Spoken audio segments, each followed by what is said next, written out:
Hello friends, Andy here. So I wanted to make sure I actually put together a September garden tour. And yeah, life's been busy. It's hard enough getting out in the garden besides trying to do some video editing.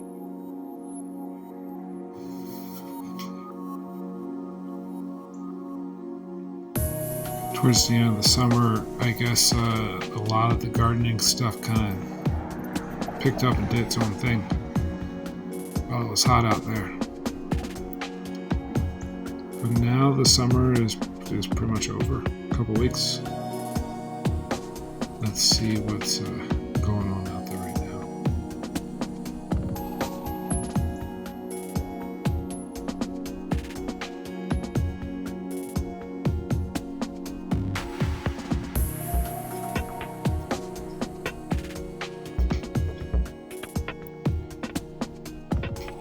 Out here by the road in our Parkway Garden, we have these zinnias.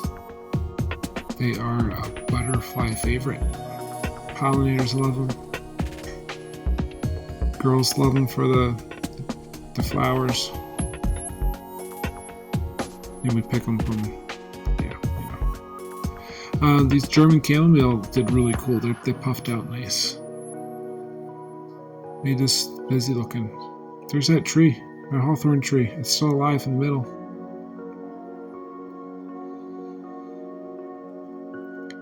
These sunflowers here were transplants. They were growing in a different part of the garden. I think from some bird food that the girls threw in the garden. They're pretty cool looking. And we put some coleus around the base just to use them up. Well, here's those Maximilian sunflowers. They just not looking good. I'm not happy with them. They fill in the space. And then remember what's back here? This is Eastern Redbud. It's doing okay. Kind of shaded out by these cosmos that volunteered themselves from last year.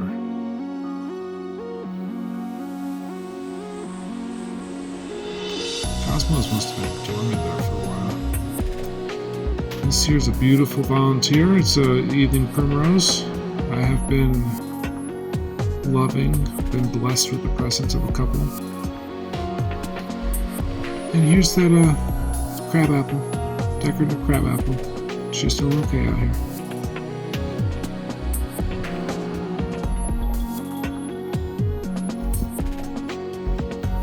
Parkway Garden's doing okay, I guess.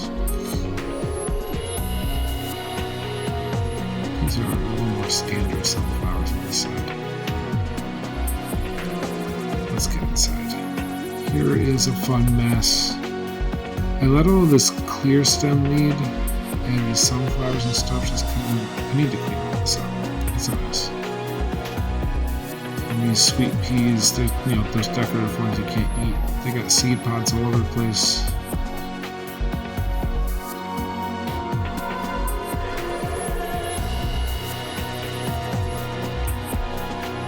Down here in the garden, catnip, some dinosaur kale, some Japanese flowering carol, Swiss chard, and plenty more of these sweet peas. Ooh, that's some kind of mint, orange mint? No, this is the chocolate mint.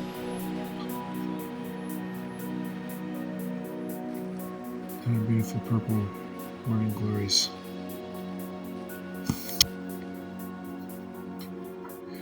Down here, this is some sweet mint. It's kind of gone wild. It's Mexican sweet mint, so it'll die out. Not to worry about it. Purple kale, doing good. Getting tall. You ask my girls, they'll tell you this is purple mermaid food. There's the redhead coleus, one of the more vibrant ones. And these are some raspberries. There's a fancy word.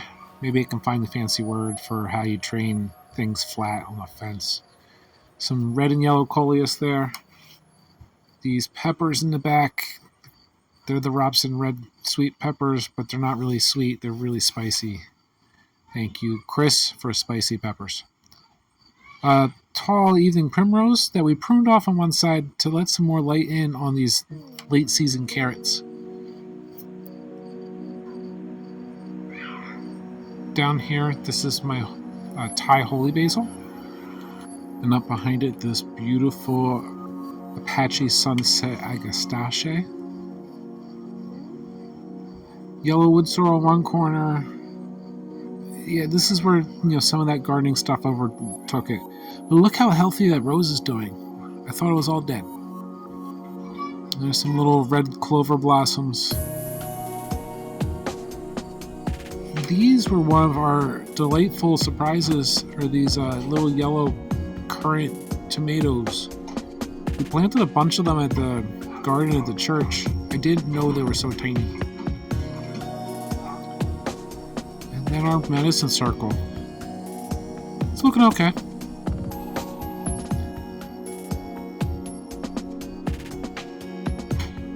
The chamomile, I haven't been out deadheading, so a lot of it's kind of just going to seed.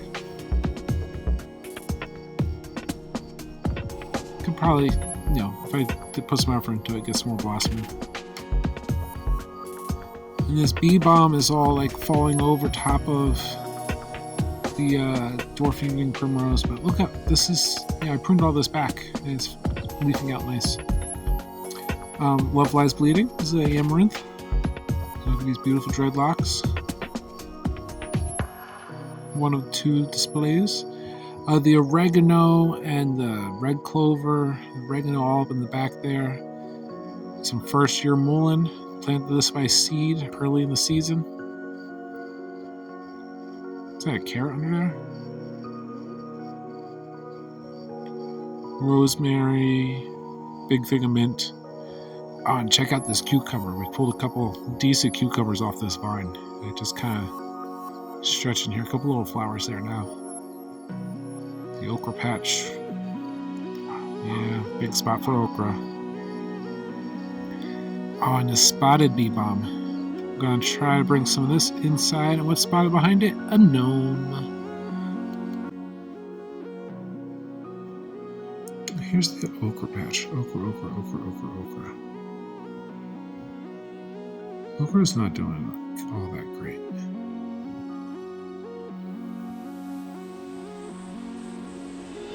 A couple spikes, but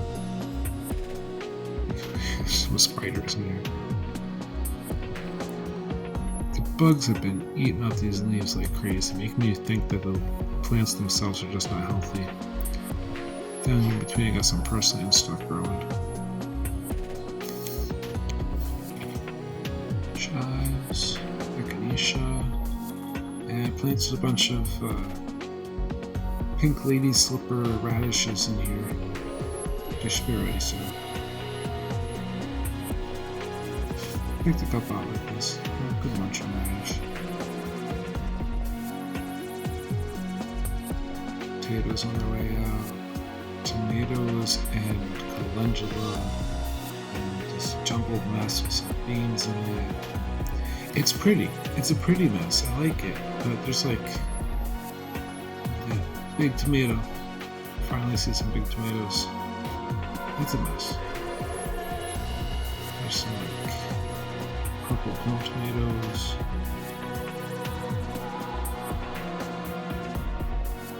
And down here, this is where we planted the beets early in the season.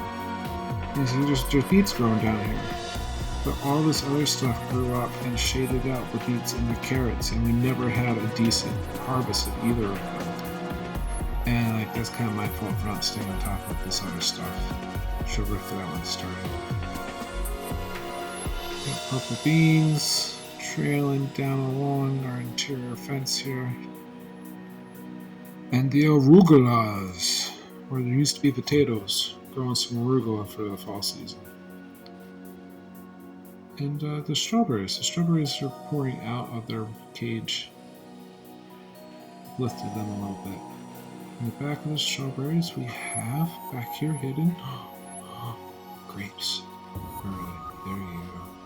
It's like a Concord grape. Just a few little bunches this year.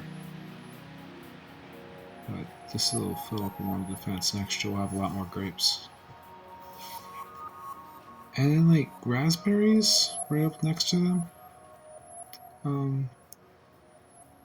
That's going to be a bit more complicated. And the honeyberries in front of the raspberries. The parsley down below the honeyberries. Tomatoes. Here's the stupid tomato patch plan. Some sunflowers growing off the side.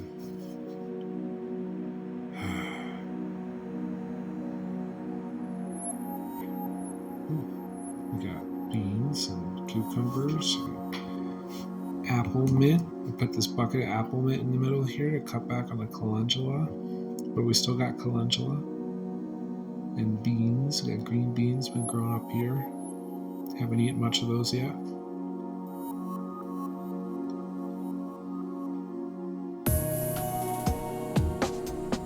Past the tomatoes, we have some Love Lies Bleeding and some pretty, are they Sweet William?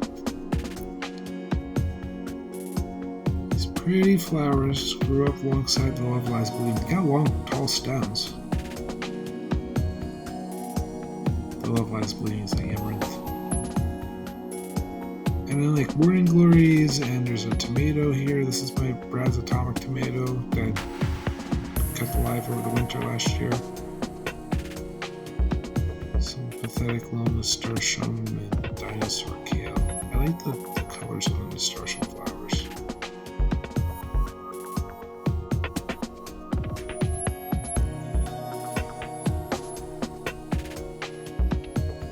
This particular planter is our nicer spread of these chili peppers. They're like really cool. They're the Aurora chili peppers. I don't know what I'm going to do with them.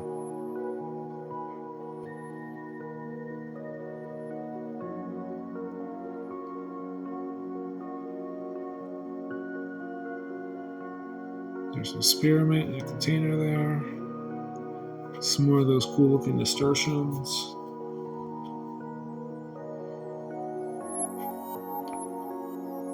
This is a crazy like tiger tomato or something I planted. It's all over the place. A couple tomato plants in here all over the place. They don't have tomatoes on them, so I don't expect to see any. Here's some more of those Brad's Atomic grapes. A little big, like cherry bombs. Yeah.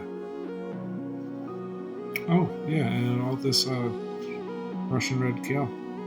And the sage. They kind of are just like a token spot at the end of the garden here.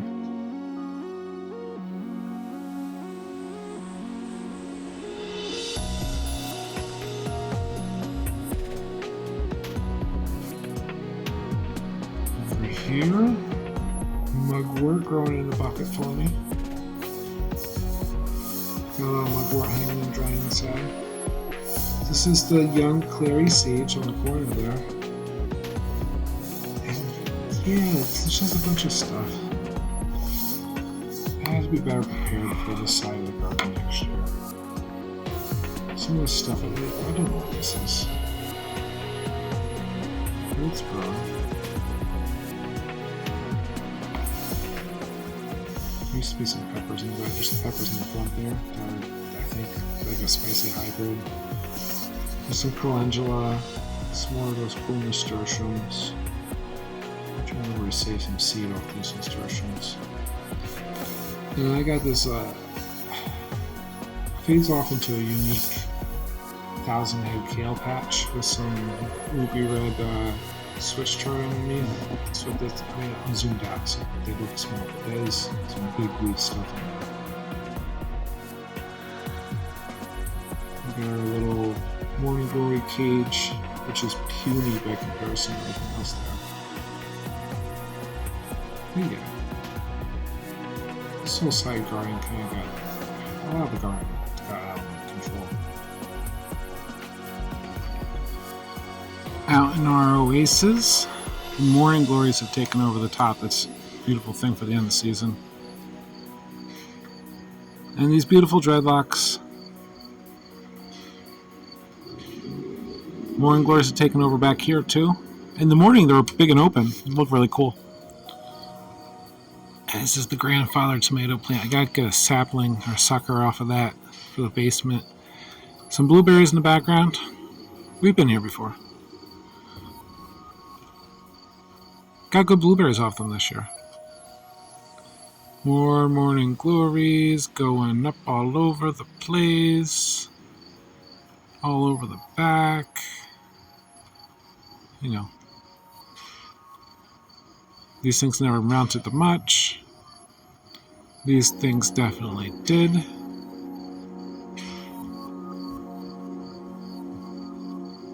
Snapdragons. And these purslane cousins.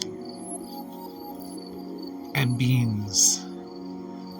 Bunches and bunches of the delicious purple pole beans. Across the top here, and their vine coming up over here. Little morning glories. We're just about that point in the season where I need to start ripping off the seed husks so we don't get seeds all over the place. Because they can be a noxious plant if they're growing places you don't intend them to be. So you pull them off and you throw the seeds out before they're developed all the way. But there's a lot of them, because this is a lot of vine. Intentionally. Some pretty coolers down there.